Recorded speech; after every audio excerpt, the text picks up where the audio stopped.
મહેસાણા ખાતે પત્રકાર પરિષદ યોજવામાં આવી હતી। મહેસાણા ખાતે નાયબ જિલ્લા પોલીસ અધિક્ષક જે.જી. શેખના અધ્યક્ષસ્થાને સાયબર ક્રાઇમની કામગીરી સંદર્ભે પત્રકાર પરિષદ યોજવામાં આવી હતી। સાયબર ક્રાઇમથી બચવાના ઉપાયો વિશે વિગતવાર સમજ આપવામાં આવી હતી। સાયબર ક્રાઇમ સંદર્ભે સાયબર હેલ્પલાઇન નંબર 1930 એટલે કે 1930 તથા વેબસાઇટ પર માહિતી મેળવી શકાશે તેવું જણાવવામાં આવ્યું હતું। પત્રકાર પરિષદને સંબોધતા નાયબ જિલ્લા પોલીસ અધિક્ષક જે.જી. શેખે જણાવ્યું હતું કે સાયબર ક્રાઇમથી નાગરિકની સાથે ફ્રોડ થયો હોય ત્યારે તુરંત જ સાયબર ક્રાઇમ હેલ્પલાઇન નંબર 1930 ઉપર કોલ કરીને સીઆઈડી ક્રાઇમ સાયબર સેલ દ્વારા તુરંત જ ફરિયાદ નોંધાવી લેવી જોઈએ।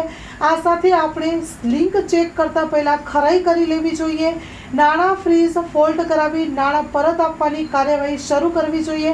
વધુમાં તેમણે આગળ માહિતી વર્ષ 2021 થી 2024માં 5415 અરજીઓમાં ₹6,35,87,735 ફોલ્ટ કરાવ્યા છે, જેમાંથી ₹3,35,18,571 ને અરજદારોને પરત અપાવ્યા છે। આ આંકડો માહિતીનો છે તેવું પણ જણાવ્યું હતું, જે સચોટ માહિતી આપવામાં આવી હતી। Story report by Narottam Rathod.